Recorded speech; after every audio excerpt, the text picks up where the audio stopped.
сегодня пришли. Я участвовала уже в чтениях, только немножко другой был формат. Мы по профилю своему пели и танцевали.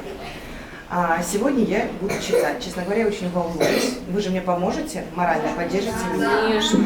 Кстати, я вам хочу сказать, что в нашем театре есть очень классные, интересные сказки. У нас есть студия ростовых кукол, и солисты тоже ставят для вас сказки. В этом году, уже буквально сейчас, ростовые куклы поставили очень интересную сказку под названием «Кошка, которая гуляет сама по себе». Я озвучивала в этой сказке женщину. Очень интересная, необычная достаточно, необычная подача сказка. Также уже состоится скоро премьера, но это уже солисты поставили сказку. «Принцесса на горошине». Очень интересная, яркая сказка, так что приходите к нам на Новый год. Обычно у нас сказки идут вживую, это где работают солисты, под оркестр, то есть сидит в оркестровой яме настоящий оркестр, скрипачи, духовики, дирижирует настоящий дирижер, а также танцует балет. Так что действие очень яркое. А сегодня я вам расскажу сказку «День рождения эльфа». Посмотрите, какая книжка красивая. А написала ее Энит Мэри Блайтон. Это очень известная британская писательница.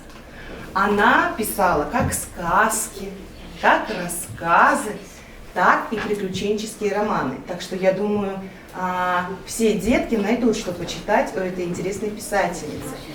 Она писала с элементами фэнтези. Вы же знаете, что такое фэнтези? Да. Молодцы какие.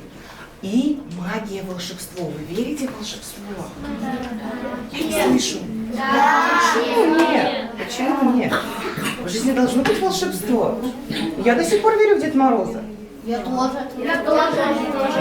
Вот. Причем скоро Новый год. Обязательно Дед Мороз должен подарить нам всем подарки. Все, давайте словим тишину, и я начну читать.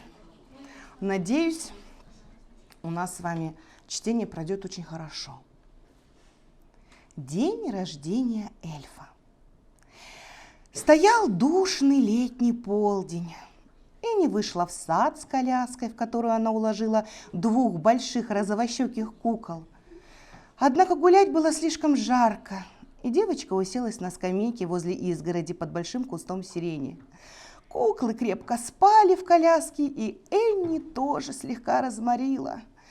Она сидела тихонько, закрыв глаза, и вдруг сквозь дрему ей послышались тоненькие голоса.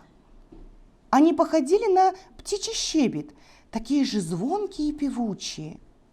Энни прислушалась. Звуки доносились снизу, из-за садовой изгороди. Энни тихонько поднялась, на цыпочках подошла к плетеной изгороди, опустилась на колени и, просунув руки сквозь прутья, осторожно раздвинула густую траву. Ну и чудеса! В траве Энни увидела 5 крошечных эльфов. Похоже, им было очень весело. Столом им служила огромная поганка, на которой были расставлены малюсенькие тарелочки, чашечки и блюдца. В середине стояло блюдо с именинным пирогом, а на нем ярко горели 5 свечек. Было много и других вкусных вещей. Маленькие коржики, булочки, пончики, пирожные, крошечные конфетки и мороженое в хрустальных вазочках.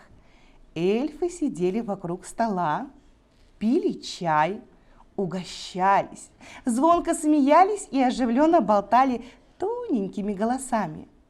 И вдруг их веселье было нарушено досадным происшествием. Из-под большой кучи хвороста вылез огромный колючий еж. Тяжело сопя и громко топая, он двинулся прямо к поганке. Перепуганные эльфы громко кричали ему, чтобы он вел себя поосторожнее, но еж, судя по всему, был глуховат и не обращал на крылатых человечков ни малейшего внимания. В конце концов, Он опрокинул поганку, так что вся посуда и угощения оказались на траве, а растяпа еж, как ни в чем не бывало, побрел себе дальше. Эльфы горько расплакались, увидев, что их стол сломан, посуда разбита, а именинный пирог, пончики, булочки и конфеты рассыпались по земле. Громче и безутешнее всех рыдал, конечно же, эльф-именинник. «Все пропало!» – всхлипывал он. «Мой день рождения испорчен, а я так ждал его целый год!» Друзья стали утешать именинника. «Не плачь, приятель!» – сказал самый старший эльф. «Мы можем доесть твой праздничный пирог и сладости.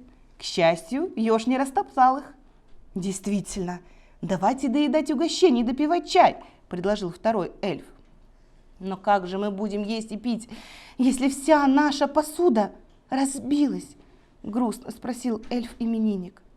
И тут Энни, которой было очень жалко и эльфа-именинника, и испорченного дня рождения, вспомнила про свой игрушечный чайный сервиз. Он был совсем новенький и по размеру как раз подходил бы для эльфов. Она наклонилась пониже и тихонько сказала: «Дорогие эльфы, не пугайтесь, это всего лишь я, маленькая девочка Энни. Я видела, как недотепа еж испортил вам праздник, но мне кажется, что я смогу помочь вашему горю. Хотите, я одолжу вам свой игрушечный чайный сервиз, чтобы вы могли продолжить чаепитие?» Эльфы вначале перепугались, но потом, посмотрев на девочку, заметили, какое у нее доброе личико, ясные глаза и ласковая улыбка. Тогда они поняли, что Элли не причинит им вреда, и успокоились. «Спасибо тебе, милая девочка», — сказал эльф-именинник. «Мы с радостью одолжим у тебя чайный сервиз и продолжим праздновать день рождения». «Я сейчас!» — крикнула Энни и со всех ног помчалась к дому. Вбежав в детскую, она достала из ящика с игрушками коробку с кукольным сервизом и поспешила обратно. Оказавшись снова у садовой изгороди, она открыла коробку и поставила ее на траву. Тут-то были рады эльфы, они восхищенно рассматривали сервиз. Он стоял из 6 розовых фарфоровых чашечек, 6 блюдец, 6 тарелочек, и все они были разрисованы голубенькими незабудками.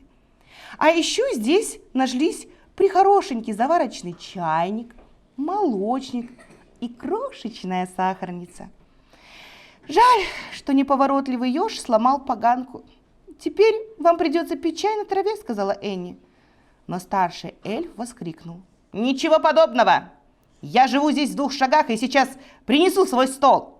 С этими словами он юркнул в какую-то норку в земле и через несколько мгновений появился снова, таща на себе маленький круглый пенек. Эльфы расставили на пеньке сервиз, собрали рассыпавшийся сахар в сахарницу, разложили по тарелкам угощения и снова зажгли свечки на праздничном пироге. Там, где не хватало тарелок, они приспособили листья лопуха, на которые можно было складывать пончики, булочки и пирожные. Энни помогла эльфам накрывать на стол. «Вас 5, сказала она, — «а сервиз рассчитан на 6 персон. Пожалуй, я спрячу в коробку лишнюю чашку, блюдце и тарелку».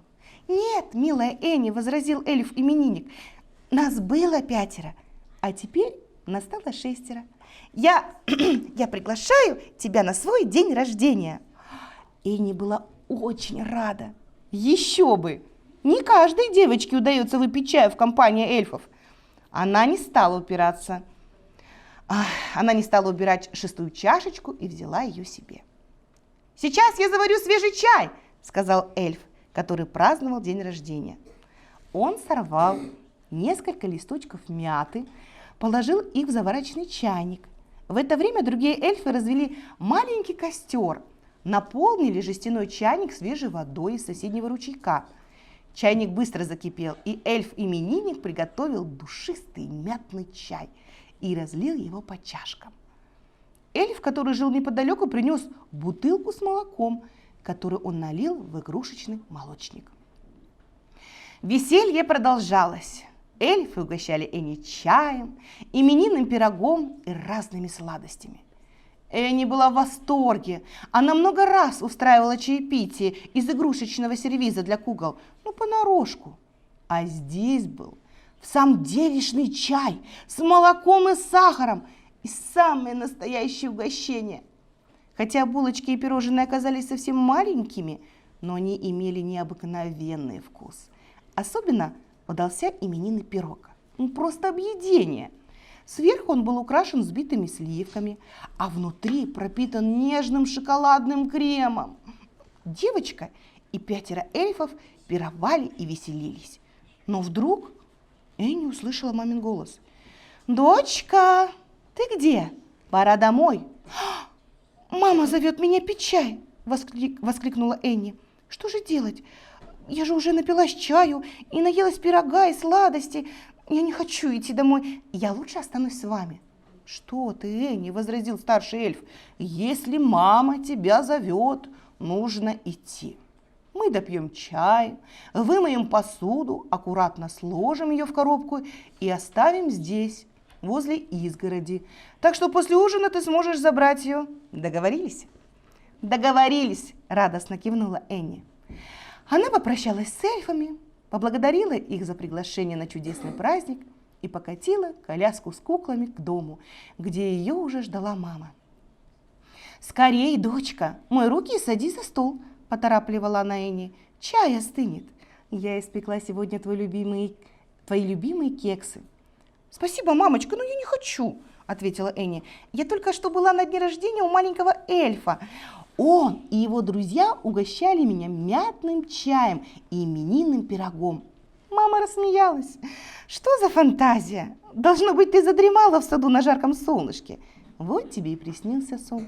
«Нет, мамочка», – ответила Энни, – «это был не сон. Я вправду была в гостях у эльфов. Растяпа еж опрокинул их стол и разбил все чашки и тарелки. Поэтому мне пришлось одолжить им свой кукольный сервиз. Когда я уходила, они пообещали мне вымыть посуду, сложить ее в коробку и оставить у изгороди, чтобы я могла забрать ее сегодня вечером после ужина». Выслушав рассказ Энни о дне рождения эльфов, мама покачала головой. «Ну, конечно же, тебе все это приснилось, милая дочка. Пойди-ка в детскую и проверь, на месте ли твой сервиз. Я уверена, что он, как ни в чем не бывало, лежит себе в ящике для игрушек». Энни допила чай и побежала в детскую. Она заглянула в ящик с игрушками, но сервиза, разумеется, там не оказалось. Вечером после ужина Энни вместе с мамой вышли в сад. Возле изгороди они нашли коробку с сервизом. Девочка открыла крышку. Чисто вымытые чашки, блюдца и тарелки были аккуратно сложены на место, а между ними завалилась веточка душистой мяты. «Вот видишь, мамочка!» – воскликнула Энни. «Эльфы выполнили обещание! Они вымыли посуду, сложили ее в коробочку и оставили на условленном месте». «Вот так чудеса!» – удивленно сказала мама. «Получается, что ты и в самом деле побывала на дне рождения у эльфа. Жаль, что ты не взяла меня с собой. Мне тоже хотелось бы пойти туда. Наверное, ты, дружочек, тоже не отказался бы от приглашения на день рождения к эльфу. Правда?» Да. Как вы думаете, могли бы эльфы пригласить его тоже на чаепитие? Да. Но если бы он все не разрушил. Вот я тоже думаю, если бы он не разрушил, он мог бы тоже присутствовать на этом празднике. Но он же слепой. Какие они чудесные. Но все равно по сравнению с Энни они очень маленькие. Я думал, они с дюймовочкой. Ну, это же все-таки волшебство и магия. Я так думаю, что когда она ела эти пирожки, пирожные, мороженые, конфеты, скорее всего, они были настолько вкусными, что ей хватило даже таких маленьких пирожочков. Хотя очень странно отказываться от маминых кексов. А какие у вас возникли вопросы? Я в жизни никогда не Как ты откажусь от подошла к этой... шоколадной.